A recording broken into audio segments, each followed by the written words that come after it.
Très bien, cher professeur, on va continuer notre exposé concernant les constituants de la matière. Je crois qu'on est arrivé vers la partie cation. Donc, on a dit que les ions, donc on peut distinguer deux types des ions. Il y a ce qu'on appelle les cations et les anions.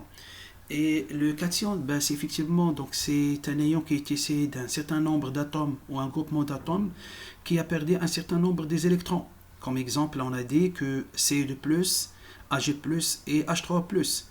Donc, l'ion cuivre Ce2+, en fait, c'est un ion qui est issu d'un atome de cuivre qui a perdu deux électrons. Et c'est pour cela qu'il apparaît donc la charge ici de plus. Quand l'atome va perdre un certain nombre des électrons, effectivement, donc il va donner un ion positif. Et la même chose ici pour l'ion Ag+. Donc c'est un ion qui est issu d'un atome d'argent Ag qui a perdu un seul électron. Et la même chose pour l'ion H3+, l'ion oxonium. Donc c'est un ion qui est issu d'un groupement d'atomes H3O qui a perdu exactement un électron. Bien. Alors là, je vous donne un exemple. Regardez avec moi, ça c'est l'atome de sodium. Il est constitué par un noyau massif autour duquel gravitent 11 électrons. Et quand cet atome va perdre un électron, d'accord, donc il va donner ce qu'on appelle l'ion sodium Na+, qui contient uniquement 10 électrons. Est-ce que c'est clair? Bien, maintenant, on va passer au deuxième genre des ions, ce qu'on appelle l'anion. En fait, l'anion, c'est quoi? C'est un ion négatif qui est issu d'un atome ou un groupement d'atomes qui a gagné un ou plusieurs électrons. Exemple, il y a le Cl-, l'ion chlorure Cl-, l'ion oxygène O2-, et l'ion sulfate SO4-. Donc ça, c'est l'ion chlorure Cl-. Donc c'est un ion qui est issu d'un atome de chlore qui a gagné un électron. Et ça, c'est l'ion oxygène O2-, O2- qui est issu d'un atome d'oxygène qui a gagné deux électrons. Et ça, c'est un ion SO4-, qui est issu du groupement SO4 qui a gagné deux électrons. Je vous donne un exemple ici, l'ion chlorure. En fait, l'atome de chlore, c'est un atome qui est constitué d'un noyau et autour duquel gravitent 17 électrons. Et cet atome, il est susceptible de gagner un électron. Donc, il a la susceptibilité de gagner un électron. Et comme ça, donc, il y aura donc la distribution de 18 électrons. Et ça va donner pratiquement donc l'ion Cl-. Donc, quand l'atome gagne des électrons, ça va donner un ion positif. Donc, c'est Cl-. Est-ce que c'est clair? Alors maintenant, on va passer comment écrire la formule des ions. C'est facile. Donc pour écrire la formule de l'ion, on écrit le symbole de l'atome ou la formule chimique du groupement d'atomes qui constitue l'ion. Et puis on va y ajouter sur son exposant le nombre des électrons gagnés ou perdus, suivi des signes moins quand il gagne les électrons ou suivi des signes plus quand il perd les électrons. Je vous donne des exemples. Si je prends par exemple l'atome de sodium Na, vous savez bien que cet atome donc, il est capable de perdre un électron et ça va donner l'ion Na+. Donc Na1+, pourquoi j'ai mis le plus? Parce qu'il a perdu un électron. Et pourquoi j'ai mis le 1 ici? Parce qu'il a perdu exactement un électron. Et quand il s'agit du numéro 1, donc c'est pas la peine d'y écrire, donc c'est tout simplement Na+. La même chose pour l'atome du chlore.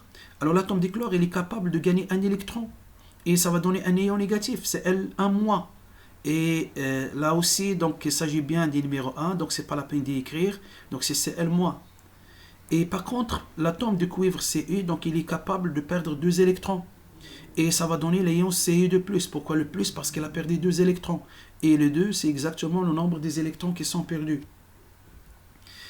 Très bien, donc là on peut distinguer les ions donc soit en ion monoatomique, soit en ion polyatomique. Donc c'est quoi un ion monoatomique? Bon, ce sont des ions qui sont issus uniquement d'un atome, comme par exemple l'ion O2-, l'ion Al3+. Alors l'ion O2-, c'est un ion monoatomique. Pourquoi? Parce qu'il est issu uniquement de l'atome d'oxygène. Et l'ion d'aluminium Al3+, c'est un ion monoatomique parce qu'il est issu uniquement de l'atome d'aluminium. Et les ions polyatomiques, ce sont des ions qui sont issus à partir d'un groupement d'atomes. Exemple, il y a l'ion H3O+, et l'ion OH-. Regardez avec moi, l'ion H3O+, il est issu à partir d'un groupement d'atomes H3O. Et l'ion OH-, c'est un ion polyatomique. Pourquoi? Parce qu'il est issu à partir d'un groupement d'atomes OH. Très bien, maintenant on va passer au troisième constituant de la matière, c'est ce qu'on appelle les molécules. En fait, la molécule, c'est quoi? C'est un groupement de plusieurs atomes qui sont identiques ou différentes différents et qui sont liés entre eux par des liaisons moléculaires. Et chaque molécule est représentée par une formule chimique qui indique aussi bien le symbole et le nombre des atomes qui la constituent. Et le nombre de chaque genre d'atomes est indiqué en indice à droite de son symbole. Je vais vous donner un exemple.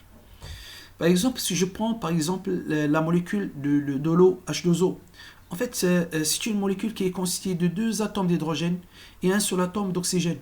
Et là, donc c'est pratiquement un seul atome d'oxygène, donc c'est 1, donc c'est pas la peine d'écrire le numéro 1. Est-ce que c'est clair? Quand il s'agit des numéros 1, donc c'est pas la peine d'y écrire. Et systématiquement donc on lit, donc c'est exactement un seul atome. Donc la molécule de l'eau, il est constituée par 2 atomes d'hydrogène et un seul atome d'oxygène. Alors là, je donne un exemple sur un tableau sur lequel on a mis quelques formules chimiques de quelques molécules, ainsi que leur modèle moléculaire. Donc je commencerai par l'atome de dioxygène. Alors sa formule chimique c'est O2, et il est constitué de 2 atomes d'oxygène qui sont représentés sur un modèle moléculaire par 2 boules rouges. Puis il y a aussi donc la molécule de diazote. Donc sa formule chimique c'est N2 et il est formé par 2 atomes d'azote et c'est représenté par 2 boules bleues. Et puis la molécule argon, c'est un gaz. Donc c'est un gaz monoatomique, il est formé uniquement par un seul genre d'atome, c'est AR, et il est représenté par une boule jaune. Il y a aussi le méthane, c'est un gaz, le gaz de méthane, c'est H4. Donc c'est une molécule qui est formée par un atome de carbone et 4 atomes d'hydrogène. Et ils sont représentés par ce modèle moléculaire. Donc la boule en noir, ça représente l'atome de carbone. Et les 4 boules en blanche, ça représente les 4 atomes d'hydrogène. Et il y a aussi le dioxyde de carbone, connu, CO2. Et il est formé par un atome de carbone et 2 atomes d'oxygène. Et son modèle moléculaire est représenté de cette façon. C'est une boule en noir, c'est celle qui représente l'atome de carbone, et les 2 boules en rouge, ce sont les 2 boules qui représentent l'atome d'oxygène. Et finalement, donc la molécule de H2O, de l'eau, donc en fait c'est une molécule triangulaire qui est formée par un atome d'oxygène en rouge et 2 atomes d'hydrogène en blanc. Maintenant, cher professeur, on va passer au deuxième concept, c'est ce qu'on appelle les transformations physiques. En fait, c'est quoi une transformation physique? Donc, c'est une transformation pour laquelle il y a changement uniquement de l'état physique d'un certain nombre de corps, sans modifier bien évidemment leur structure moléculaire. Donc, dans une transformation physique, on aura tout simplement le changement d'état physique de ces corps sans changer la structure moléculaire de ces constituants, ces corps. Exemple, je donne la vaporisation. En fait, la vaporisation, c'est une transformation physique de l'état liquide à l'état vapeur. Là, je donne l'exemple de l'eau, un modèle moléculaire qui représente la transformation des vaporisations de l'eau qui est désignée de l'état liquide à l'état vapeur. Vous savez bien, quand on chauffe l'eau à la température 100 degrés Celsius, on peut avoir une transformation physique de l'état liquide à l'état vapeur. Et regardez avec moi, donc ce sont des molécules qui sont très rapprochées ici dans l'état liquide et ils sont dispersées dans l'état vapeur. Très bien. Alors là, donc, on continue, Alors là, on va donner le triangle qui représente les différentes transformations physiques de 3 états, de l'état solide, l'état liquide et l'état gazeux. Alors, lorsqu'on passe de l'état solide à l'état liquide, c'est la solidification. Alors, le chemin inverse, c'est la fusion. Et lorsqu'on passe de l'état liquide à l'état gazeux, en fait, c'est l'évaporation. Et le chemin inverse, c'est la condensation. Et puis, lorsqu'on passe de l'état solide à l'état gazeux, donc c'est la sublimation. Et le chemin inverse, c'est la condensation solide. Est-ce que c'est clair cette partie? Très bien.